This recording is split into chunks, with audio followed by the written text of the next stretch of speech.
Radomski, everybody. Come on.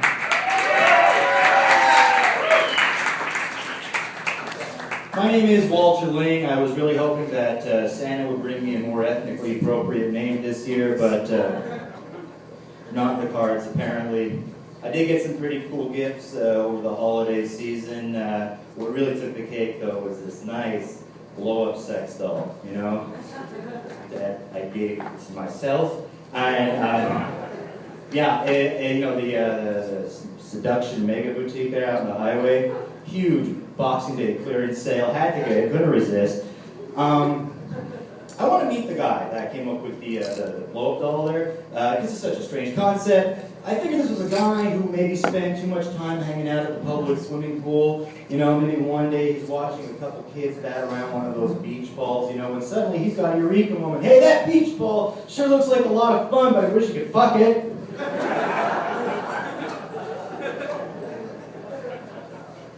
Another great gift I got this year, always a classic gift, is the holiday liquor. Booze is a fun gift to get, because let's face it, a couple drinks really helps to relax the sex doll. And something I really got into this year was bourbon. I got into bourbon this year, but I found out the hard way that a lot of liquor stores in the area don't carry the bourbon. Maybe it was my mistake for asking the sample lady at the SAQ. She didn't know what I was talking about. I said, excuse me, miss, there's like a bourbon section or just one bottle. You want to point me in the direction of the bourbon there maybe? And she goes, what?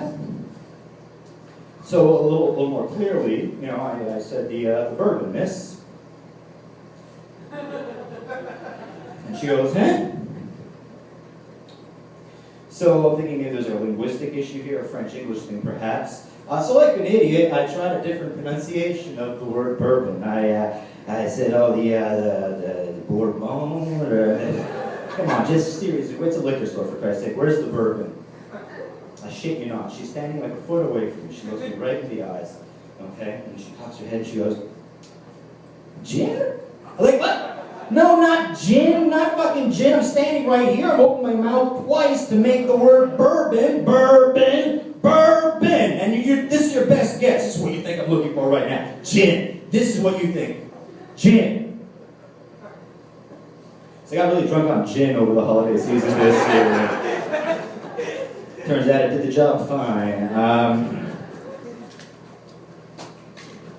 Trying not to drink as much this year and heading back to the gym. Back at the gym. I had to convince a lot of friends this year not to get a gym membership for other friends as a gift, because let's face it, that's a terrible gift. And it's a really passive-aggressive gift, too, if you think about it.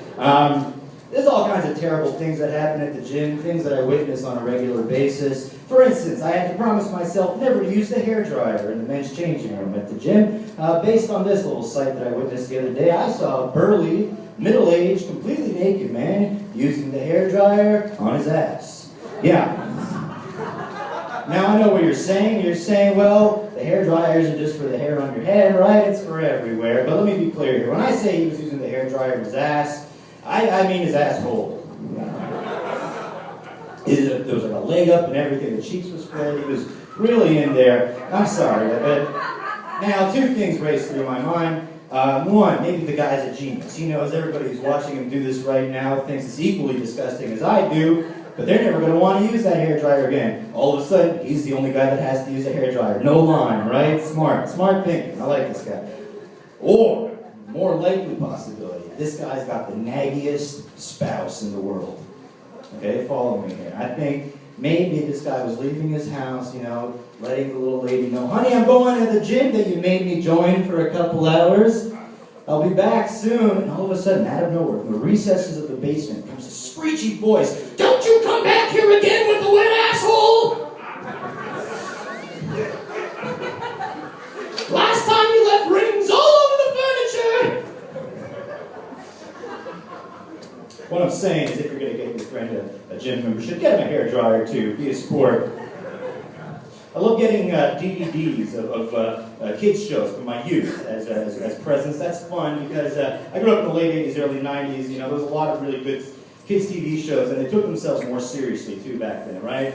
There was always the very special episode of kids TV shows that would break away from the normal plot and deal with some heavy real world shit. You know, like Inspector Gadget develops a drinking problem, or why does Optimus Prime with two dads? That was a good one.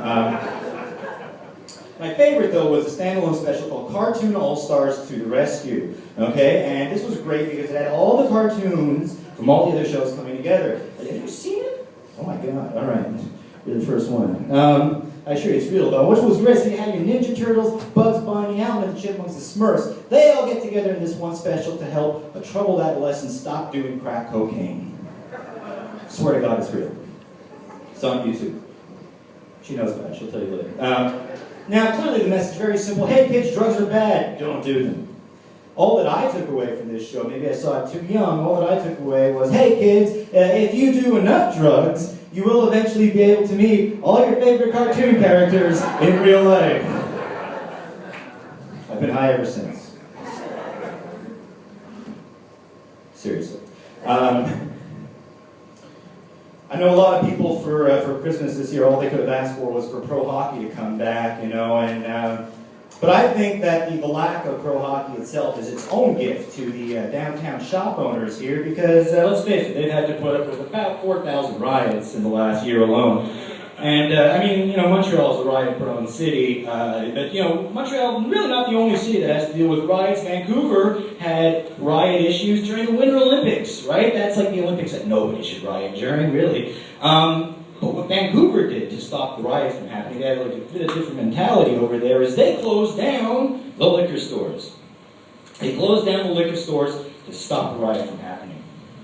Now, I don't know how shit works out there in the West Coast of Vancouver, but all I know is that in this city, if you wanted to avoid a riot by closing down the liquor stores, well, I'm guessing you'd probably only end up with a huge fucking riot.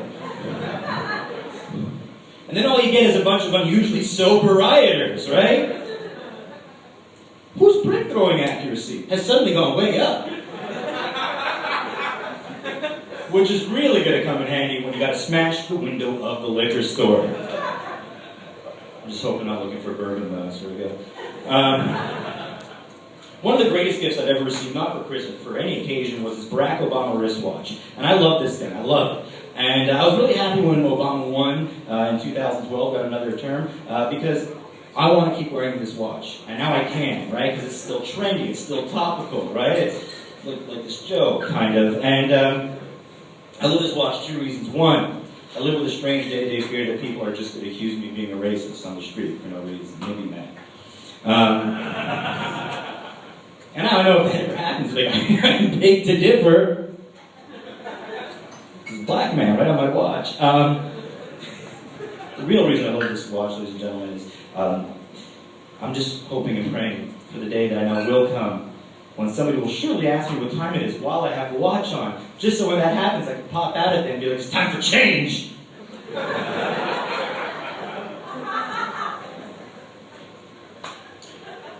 One of the greatest gifts for me this year has been the opportunity for me to be able to buy presents for a girlfriend. That's been really fun for me to have a girlfriend for Christmas this year. Because I went through a dry spell of not having a girlfriend. A dry spell that lasted from, let me see here, birth until now. And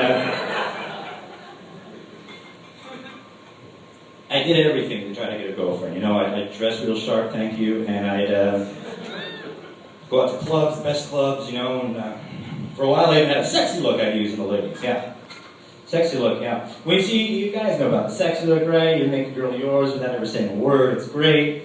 So I had this sexy look that I had down pat, you know, I'd get 2, 3, 12 drinks in me, build up my confidence, spot a nice looking lady across the room, just bust out my sexy look.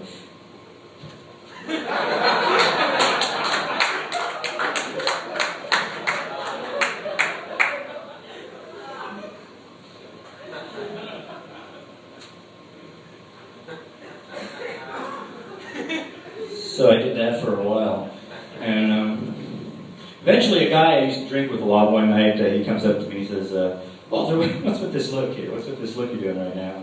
That's my sexy look, man. This girl's gonna be all over me. He says, Walter, it looks like you want to wear that girl's skin like a coat.